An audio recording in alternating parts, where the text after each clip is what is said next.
Hello! As the year is drawing to a close rapidly, what better excuse than to look back over the books I've read this year and film a video about it. Because I love watching these videos. I always get so many good recommendations and I'm like immediately on Goodreads adding them to my TBR list. So I thought, why not film my own? I have been so lucky this year to have read so many good books that I feel like I've got some good recommendations. So I'm going to go through my Goodreads and just rank them from the lowest number of stars I gave them to the highest. So we'll start with the lowest and we'll work our way up. So my lowest rated book this year was actually a 3-star. This year my lowest scored book was The Unlikely Pilgrimage of Harold Fry. This was actually like a fine book to read. I just found it a bit boring. It is about a man who gets a letter from his friend who is dying, and he decides to walk all the way from like the south of England to the north of England, and so it kind of is just a book about an old man walking a very long distance. I think it has a really good message about death and like the acceptance of death. It's kind of a depressing book, but it has some really nice quotes in it and it's nicely written. I just didn't connect with the story, I don't think. Another 3-star book was Carrie Soto's Back by Taylor Jenkins Reid. I have read several of her books before.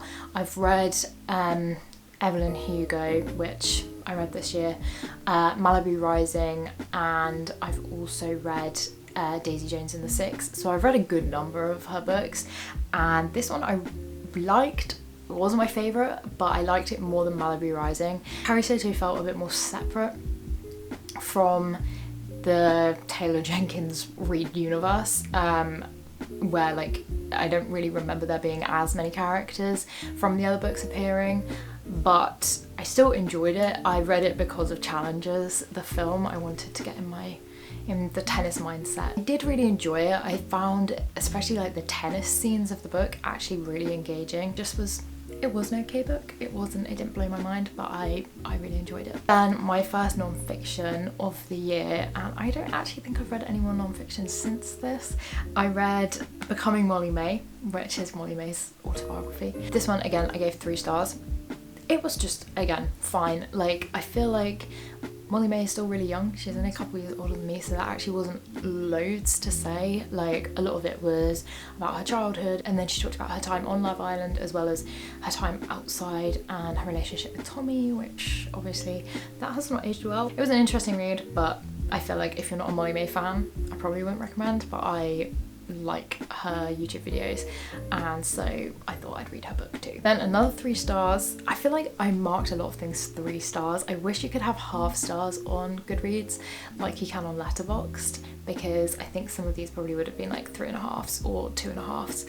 But I rated The Pumpkin Spice Cafe by Laurie Gilmore 3 stars. This was 100% a Gilmore Girls kind of fanfic. I read it in October, so I like deliberately waited for it to be autumnal and cozy, so I enjoyed it for that aspect because it really got me in the autumn feeling. However, I just felt like it wasn't the most entertaining romance that I've read. I've definitely read romances where I connect with the characters better. I really liked this because it felt so similar to Gilmore Girls, so it kind of felt like I was reading kind of an extended episode of Gilmore Girls, but it wasn't kind of the most special romance. I enjoyed it, but I think it, like, me and my friends describe these books as like the Hallmark romance books, like the Hallmark movie books. So it's like a cute romance, but the plot you can see coming from a mile off, and I feel like, you know, it's more a book that you read for the vibes of like it being autumn, and like the one that I'm reading now is very Christmassy. I've read them specifically because I want to be put in that mood rather than because I want to read a good romance.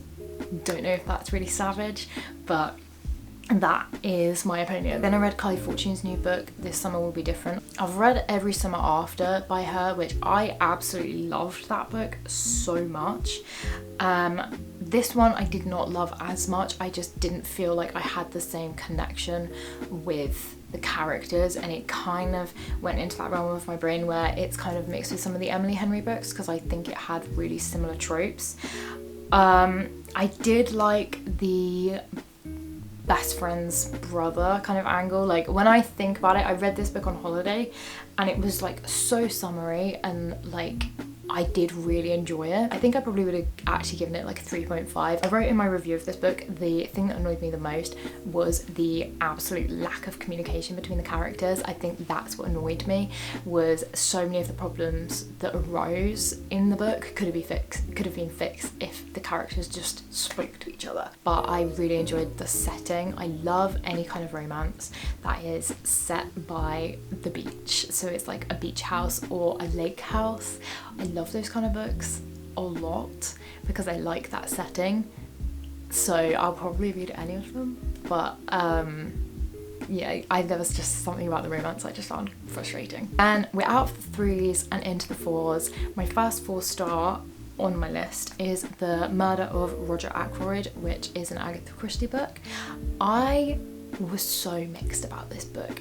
This became a 4-star because the ending was phenomenal, but I found the rest of the book, like I would say the first 70% of the book, I found so boring.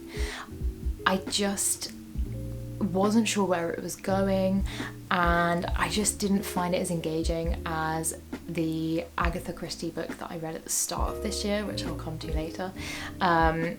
There was something about it that I just didn't find as engaging. However, the ending of this book really made it. I thought it was such a smart reveal of who did it that completely made it up for me. And then I went back and like reread sections of the book. It's a slow burn, but if you're willing to wait for a good ending, I would recommend. Then the other Agatha Christie book that I read this year was Hercule Poirot's Christmas. I really enjoyed this one. I read this kind of last Christmas, but I finished it in January because I started it I think 2 days before New Year, so there was no way I was going to finish it in like 2 days. You had a lot more interviews with people, and it felt like you were able to guess who did it a bit more. The Murder of Roger Ackroyd, I felt a lot more out the loop. However, they were still both good. If you want a murder mystery Christmas book, then that is one for you. Then I read The Convenience Store Woman, which I also gave a 4-star, and I really enjoyed this one. This one potentially could even be a 4.5. This one I thought was so interesting. It's a really, really short book, and it is literally about a woman that works in a convenience store. That's it. I think it was just a really interesting character study on, you know, being satisfied and staying in your own lane, and, you know, enjoying the little things in life. If you're looking for a really quick read, I would recommend that one because I thought it was quite thought-provoking. Then one of the few physical books I read this year was Tomorrow and Tomorrow and Tomorrow. This one I rated 4 stars. I really enjoyed it, but I thought it was overhyped. I don't know why everyone loved it as much as they did. I enjoyed it, but I found some of the characters, especially Sam, who's one of the main characters, I found him so annoying at times. It was weird. Like, it's a tale of friendship, but then it kind of goes down a romance path a little bit, and I didn't like that. So I think that's why I kind of docked it a star. I remember if you've read it, there's a scene in the chapter that is set in the video game towards the end I really didn't like. I remember not liking that, and I think that was also another reason why I docked a star. I think everything else I actually did really enjoy. I enjoyed a lot of the book. I really liked Marx's character, and like the book really kind of took you from one emotional end of the spectrum to the other. So I did really enjoy it, and I thought it was a really cool concept of a book talking about building video games. I'd never read anything like that before, so I did really enjoy it. I don't know, I just feel like I didn't quite get why it was as hyped as it was. The next book that I gave 4 stars was Happy Place by Emily Henry. I've just had to reread the blurb because I couldn't quite remember the plot, but I do remember I really enjoyed it. I wrote on my Goodreads that it was like The Summer I Turned Pretty mixed with Anyone But You, so it's that like couple that have broken up and they have to pretend to be together, and they go to a like holiday home and stay by the beach. I really enjoyed the vibe of this. Clearly the narrative didn't stick in my head that much, but I do remember really enjoying it, hence the 4 stars. It's a classic me romance. I love, like I said, a beach house summery romance. Okay, so we've gone from 4, now we're at 5. My first 5-star book of the year was Salem's Lot. Oh my god, this was so good. It's actually like a pretty chunky book. It took me pretty much the whole of October to read through. I read this after I finished reading The Pumpkin Spice Cafe, so it was a big switch up. We went from like cutesy autumnal romance to vampire horror. Amazing. Like, this was so good. This was like everything I wanted. I love a vampire story. This is a typical Stephen King book that I've read The Shining and I've read Carrie, and with both of them as well as this, for at least like the first 20% of the book, I was like, where is this actually going? And I remember thinking that with The Shining and it almost putting me off, and with Salem's Lot it was similar. Like, this man described every single person that lived in the town. Not the most enthralling thing to read, but it's so worth it because the book is about a like, I guess it's like a vampire infestation or whatever you want to call it. So like slowly the town gets turned into vampires. So because you've met everyone, it's way more impactful when people start becoming vampires because you know all of them. So if you like vampires and you like a good horror, like, this does not hold back. Like, no one is safe. And I don't even really think I need to tell you much about this. I reread Harry Potter. I read it when I was in year 6, and it took me so long to read as a kid. Like, I really hated reading. Reading it now that I love reading, oh my god, this was so good. I don't really need to say anymore. It was just like reading an extended version of the film, really. And then we just hit the Sarah J Maas 5-star bundle. I have not finished the ACOTAR series, but I began it this year and it will be finished shortly into the new year because I just am so obsessed. I have to pace myself on these books because I don't want to go through them too quick, because then what do I have to look forward to? But I read A Court of Thorn and Roses in March. Oh my god, that was like the best book ever. Then I thought it couldn't get any better and I read A Court of Mist and Fury. That's definitely my favourite. That was so good. Like, so much happened in that book and I just loved the romance. Like, I thought I loved the romance in the first one, and then, you know, we all know what happens, and the second one, love the second one. So they were both instant 5 stars. The second one actually made me cry. Like, I was sobbing my eyes out at the end, and it's really rare for me to cry at a book, so that's when you know it's good. And then I read A Court of Wings and Ruin on holiday, and again I flew through that. That one I still gave 5 stars because I really enjoyed it, but I did feel like that one was a bit indulgent. Like, there was a lot.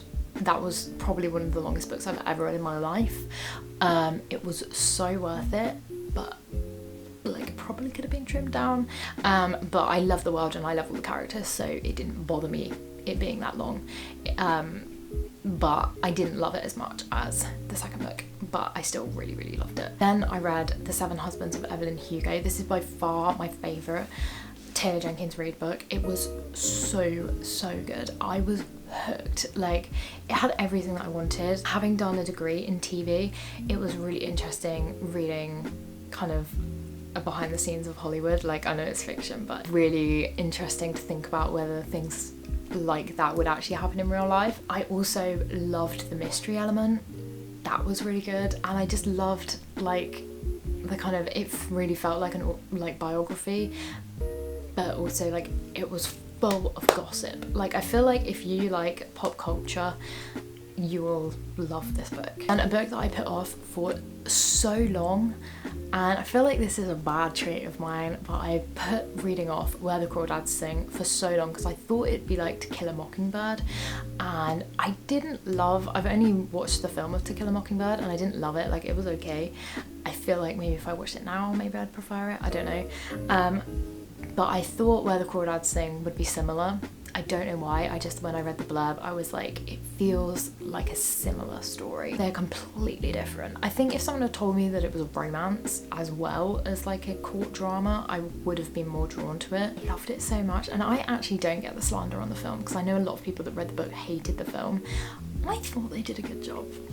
I really enjoyed it. So yeah, I super enjoyed that, and I actually feel like it made me more appreciative of nature. Like, there's a lot of talk of nature in the book. It was so emotional. Again, I cried loads after reading that, and like, I loved all the characters. I was hooked into that world, so really enjoyed. And then finally, my last book for the year had me in an absolute chokehold. I was obsessed, and this was another one that I avoided because I judged the book by the cover and I thought it looked terrible. This was A Good Girl's Guide to Murder. There's something about that cover. Ugly. I do not like it. The book, however, phenomenal. It's so good. I really enjoyed this. I am not a huge fan of murder mysteries. She says, having read 2 Agatha Christie's this year. That's by the by. I wouldn't say that I'm normally a fan of a murder mystery, and I loved this. I loved that it was written in the style of an EPQ. That was a throwback to school. I loved the pacing of the book. I thought it was paced really well. I loved that it kind of reminded me of Pretty Little Liars, like where Pretty Little Liars would like give you crumbs each episode. This was the same. So like every chapter you'd find out either a clue or you'd get slightly closer to the killer. I loved it. I thought it was so good, and I literally could not stop thinking about it. Like, I would be at work and I'd be like thinking through my theories. I'd be texting my friend who's also read it, like thinking, I was like, I think this is who did it this time. I loved it. I thought it was so good. That showed me not to judge a book by its cover. But yeah, that was everything that I read this year. I am actually really impressed that I have read as much as I have. This is definitely the most that I've read in a year. So let's see what 2025 brings. I have a very long TBR list. I have so many Kindle books sat waiting to read, as well as physical ones. So I'm gonna get to work. First, I need to finish The Christmas Tree Farm. I'm gonna try and do that before the end of the year, but I can already envisage that I'm gonna be still reading about Christmas in early January, but it's fine, it's fine. I feel like I have also been super lucky to have read so many 4 and 5 star books this year. Like the fact that I didn't have a single 2-star book. Like, I feel like I picked my books well this year. So if you have any recommendations for me that you think that I would like based off the books that I spoke about, or just any books that you loved, I would love to know. And I hope that someone was able to find a recommendation out of the books that I spoke about today. I hope you had a lovely Christmas and a lovely year, and I hope you have a lovely 2025, and I'll speak to you soon.